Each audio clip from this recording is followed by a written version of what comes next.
YouTube চ্যানেলের জন্য logo কিভাবে বানাবে। দেখো, একটা প্রফেশনাল ইউটিউব চ্যানেল তৈরি করার জন্য আমাদের কিন্তু একটা লোগো প্রয়োজন হয়, এবং এই লোগো তৈরি করার জন্য তোমাদের পিসি ল্যাপটপের দরকার হবে না। তোমরা মোবাইল দিয়ে কিন্তু খুব সহজে একটা প্রফেশনাল লোগো তৈরি করতে পারবে। এবং এর জন্য আমরা যে অ্যাপ্লিকেশনটা ইউজ করব সেটা হচ্ছে পিক্সেল ল্যাব, এবং এই পিক্সেল ল্যাব ফ্রি, এবং তুমি গুগল প্লে স্টোর থেকেও পেয়ে যাবে, এবং এর লিঙ্ক আমি ডিসক্রিপশনেও দিয়ে দেবো, ওখান থেকেও কিন্তু তোমরা ডাউনলোড করে নিতে পারবে। তো ভিডিওটা যদি ভালো লাগে অবশ্যই সাবস্ক্রাইব করবে। তো আমি প্রথমে পিক্সেল ল্যাবটা ওপেন করে নিয়েছি। ওপেন করার পর এরকম একটা তোমাদেরকে ইন্টারফেস দেবে, এবং লোগো তৈরি করার মনে রাখবে এর রেশিও 1:1 রাখবে। এবং তারপরে এই যে নিউ টেক্সট লেখাটা আছে ওটা আগে আমরা ডিলিট করে নেব। তার উপরে যে এই যে ডিলিট অপশনটা আছে এটা করলে ডিলিট হয়ে যাবে। তো প্রথমে এই প্লাস যে আইকন আছে এখানে ট্যাপ করব। এখানে ট্যাপ করার পর এই যে ফর্ম গ্যালারি আছে, ফর্ম গ্যালারি থেকে আমি একটা ইমেজ ইম্পোর্ট করে নেব। তো ইমেজ ইম্পোর্ট করার পর এরকম একটা ইন্টারফেস দেবে। তো এটাকে প্রথমে আমরা ক্রপ করে নেব।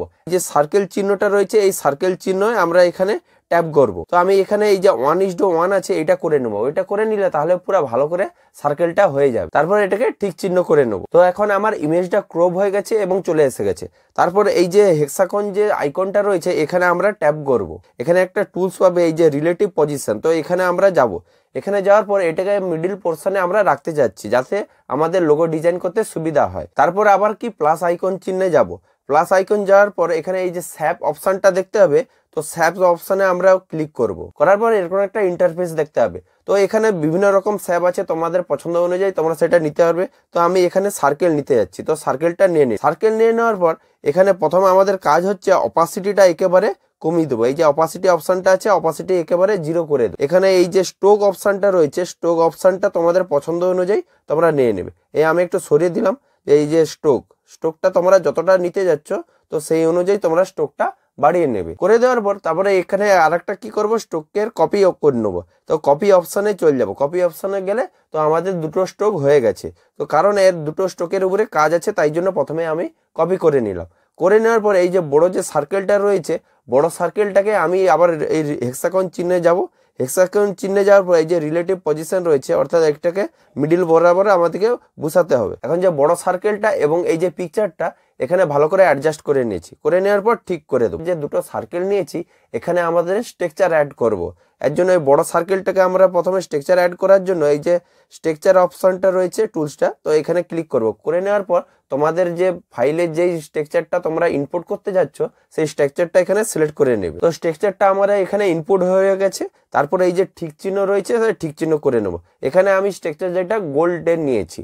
তারপরে এই যে ছোট যে সার্কেলটা রয়েছে এটার উপরেও আবার ট্যাপ করব। করে নেওয়ার পরে এই স্ট্রাকচার অপশনে যাব। যাওয়ার পরে ওই আগের পদ্ধতি কিন্তু আমরা আরেকটা স্ট্রাকচার নিয়ে নেবো। তো ছোট সার্কেলের জন্য যা আমরা স্ট্রাকচারটা সিলেক্ট করেছি সেটা হচ্ছে মেটাল স্ট্রাকচার, এবং এর লিঙ্ক আমি ডেসক্রিপশন দিয়ে দেবো। এখান থেকেও কিন্তু তোমরা এই স্ট্রাকচারগুলো কালেক্ট করতে পারবে। যে বড় সার্কেলটা গোল্ড নিয়েছি আর ছোটটা মেটাল স্ট্রাকচারে নিয়েছি। তারপরে এখানে আমরা আবার টেক্সট অ্যাড করব। তো তোমরা যে টেক্সটটা লিখতে যাচ্ছ তোমার চ্যানেলের নাম বা কি যেটা লিখতে যাচ্ছ তো সেখানে তোমরা সেই অনুযায়ী তোমরা টেক্সট লিখতে পারবে। তারপর এই প্লাস চিহ্নে যাব। যাওয়ার পর এই যে টেক্সট অপশানে আছে টেক্সট অপশানে চলে যাব। যাওয়ার পর এখানে ডবল ট্যাপ করবে। করে দেওয়ার পর তোমরা যেই টেক্সটটা লিখতে যাচ্ছ সেটা লিখে দেবে। আমি যেমন লিখে দিলাম SEF। করে দেওয়ার পর ঠিক করে দেবো। করে দেওয়ার পর এখানে তোমরা অনেক টেক্সটকে বিভিন্নভাবে তোমরা এডিট করতে পারবে। তো আমি প্রথমে যেটা করব যে এর সাইজটা একটু হালকা বাড়িয়ে নেবো। সাইজ বাড়িয়ে নিলাম। করে নেওয়ার পর এখানে আবার ঠিক করে দিলাম। তারপরে এই যে বোল্ড অপশনটা আছে এটাকে একটু মোটা করে নেবো। এই যে মোটা হয়ে গেল। তারপরে এই যে টেক্সট লিখে নিয়েছি এরপরে এই টেক্সটের উপরে আরো আমরা কিন্তু টেক্সচার অ্যাড করব। তার জন্য এই টেক্সচারে যাব।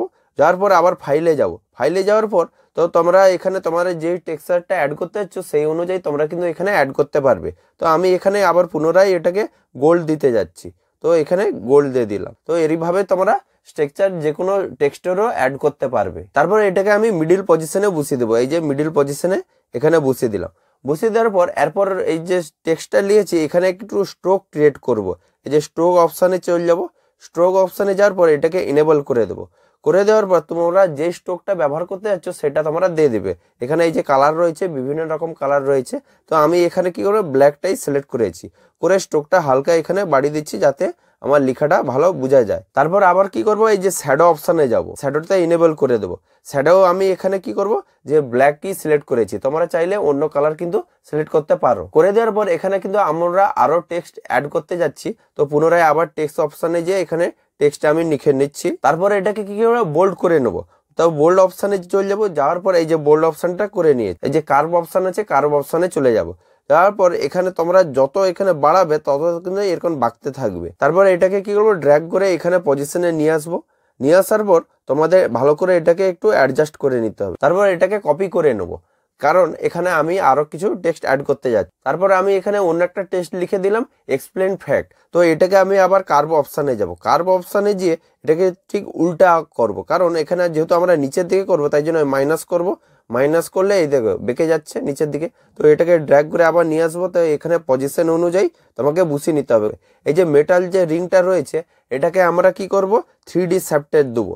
3D শ্যাফট যে অপশানটা রয়েছে, এই যে 3D শ্যাফট, তো 3D শ্যাফটে আমরা চলে যাবো। যাওয়ার পরে ইনেবল করে দেবো। করে দেওয়ার পর এখানে যে ডেপথটা রয়েছে, ডেপথ তুমি কতটা রাখতে যাচ্ছ তার উপরে তোমাকে সেরকমভাবে সিলেক্ট করতে হবে। প্লাস করলে এই যে বাড়তে থাকবে, এই যে ডেপথ বাড়তে থাকবে, আর মাইনাস করলে কমতে থাকবে। এবং এর কালারও তুমি চাইলে চেঞ্জ করতে পারবে। এখানে অটো করা আছে, কালার অপশানে গেলে এই যে হোয়াইট করতে পারবে, তো রেড করতে পারবে, তো বিভিন্ন কালার তোমরা এখানে সিলেক্ট করতে পারবে।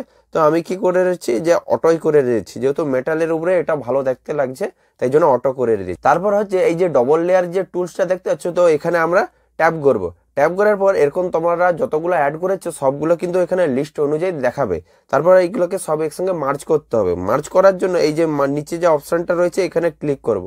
ক্লিক করার পর এই যে চারকোনা যে বক্সগুলো দেখতে পাচ্ছ সবগুলোর উপরে কিন্তু আমরা ঠিক চিহ্ন করে দেবো। ঠিক চিহ্ন করে দেওয়ার পর যে মার্জ অপশানটা এখানে আমাদেরকে ঠিক করে দিতে হবে। ঠিক করে দিলে এখানে পারমিশন চাইবে, are you sure want to march, মানে তুমি কি মার্চ করতে যাচ্ছ, তারপর ওকে করে দিতে হবে। ওকে করে দিলেই তাহলে কিন্তু তোমাদের সব যতগুলো ইনপুট করেছো সবগুলো একসঙ্গে মার্চ হয়ে গেল, অর্থাৎ একটার উপরে হয়ে গেছে। তারপর এটাকে আমাকে ট্রান্সপারেন্ট করতে হবে, কারণ এই লোগোটার পিছনে যে ব্যাকগ্রাউন্ডটা রয়েছে এই ব্যাকগ্রাউন্ড তো তুমি পুরাটা ব্যবহার করতে পারবে না, তোমার শুধু লোগোটাই দরকার। যেহেতু এই লোগোটা তুমি যে কোনো তোমার ভিডিও কন্টেন্টে ইউজ করতে পারবে, যে কোনো প্রোফাইলে বা ওয়েবসাইটে ইউজ করার জন্য, তাহলে কিন্তু তোমাদেরকে পিএনজি করতে হবে। তার জন্য এই ডবল লেয়ারে চলে যাবো। চলে যাওয়ার পরে যে ট্রান্সপারেন্ট আছে ট্রান্সপারেন্ট করে দিতে হবে। ট্রান্সপারেন্ট করে দিলেই তাহলে কিন্তু তোমার যে ব্যাকগ্রাউন্ডটা সেটা চলে গেছে এবং শুধু তোমার লোগোটাই কিন্তু সেভ হবে। তারপরে এটাকে সেভ করার জন্য আমাদেরকে এই 3 ডট অপশানে যেতে হবে। যাওয়ার পর এই যে এক্সপোর্ট ইমেজ রয়েছে এক্সপোর্ট ইমেজে চলে যাবো। যাওয়ার পর এখানে তোমার ফরম্যাট পিএনজি রয়েছে, তারপরে এই যে ডিফল্টটা রয়েছে ডিফল্টটাকে আমরা এখানে আল্ট্রা করে সিলেক্ট করে নেবো। করে নেওয়ার পর এই সেভ টু যে গ্যালারি আছে এখানে ক্লিক করে নিতে হবে। ক্লিক করে দিলেই কিন্তু তোমার লোগোটা তোমাদের খুব সহজেই সেভ হয়ে যাবে তোমাদের গ্যালারিতে। তারপর এটাকে আমরা দেখে নেবো যে কিভাবে আমাদের লোগোটা ডিজাইন হয়েছে। তো দেখতে পাচ্ছ লোগোটা এরকম ভাবে ডিজাইন হয়েছে। তো তোমরাও খুব সহজে কিন্তু মোবাইল দিয়ে এরকম লোগো ক্রিয়েট করতে পারবে। তো ভিডিওটা ভালো লাগলে লাইক শেয়ার কমেন্ট করবে এবং সাবস্ক্রাইব অবশ্যই করবে। চলো দেখা হচ্ছে পরবর্তী ভিডিওতে।